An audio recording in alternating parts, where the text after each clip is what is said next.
July August হত্যায় আজকেই কিন্তু প্রথম একটি মামলার রায় ঘোষণা হতে যাচ্ছে এবং বেলা ১১টার সময় ট্রাইব্যুনালের চেয়ারম্যান বিচারপতি গোলাম মর্তুজা মজুমদারের নেতৃত্বাধীন ৩ সদস্যের ট্রাইব্যুনাল রায় ঘোষণার জন্য তারা এজলাসে বসবেন।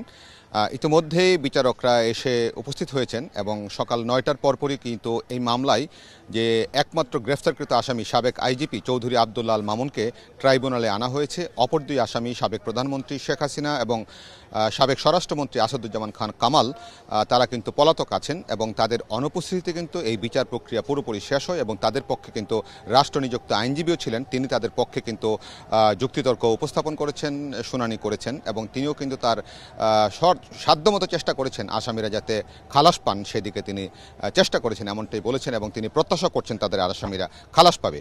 অপরদিকে প্রসিকিউশন কিন্তু তথ্য প্রমাণ, ভিডিও, অডিও সব কিছুর মাধ্যমে এই মামলায় সাক্ষ্য প্রমাণের মাধ্যমে, যুক্তির মাধ্যমে প্রমাণ করতে সক্ষম হয়েছেন বলে তারা দাবি করেছেন যে জুলাই আগস্টে যে মারণাস্ত্র ব্যবহার করে এই ১৪০০ জন ছাত্র জনতাকে হত্যা করা হয়েছে সবগুলোর দায় তারা এড়াতে পারেন না, কারণ তারা সুপিরিয়র কমান্ড রেসপন্সিবিলিটি অর্থাৎ ঊর্ধ্বতন নেতৃত্ব থেকে এইসব ঘটনা সংগঠন করেছেন। কিভাবে করেছেন?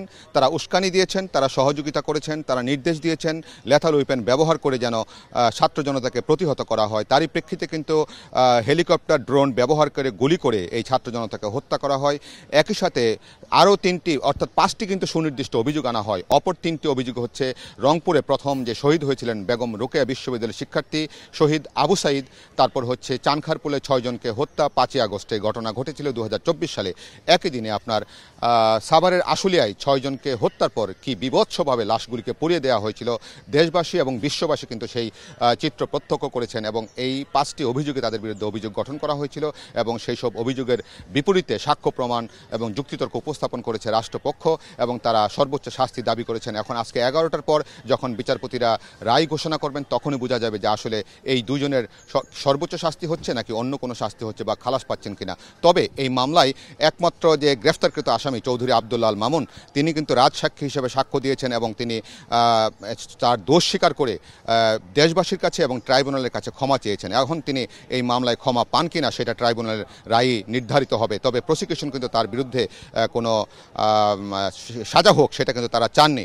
আর আইনশৃঙ্খলা পরিস্থিতি যে বলি, গতকাল সন্ধ্যার পর থেকে কিন্তু আমরা দেখেছি যে ট্রাইব্যুনাল এবং এর আশপাশের এলাকায় কিন্তু আইনশৃঙ্খলা বাহিনীর সতর্ক প্রহরা রয়েছে এবং আমরা দেখেছি বিজিবি, সেনাবাহিনী, র্যাব, পুলিশের উপস্থিতি এখানে এবং আজকে সংবাদ কর্মীরা কিন্তু সকাল থেকে কিন্তু এখানে ভিড় করছেন এবং বিদেশি গণমাধ্যমের কর্মীরাও কিন্তু এখানে এসেছেন এই সংবাদ সংগ্রহের জন্য। এখন ১১টার পর ট্রাইব্যুনাল বসলে নিশ্চয়ই হয়তোবা ১ ঘন্টা, ১.৫ ঘন্টা সময় লাগতে পারে এই রায়, পূর্ণাঙ্গ রায় প্রকাশ করতে আর কি।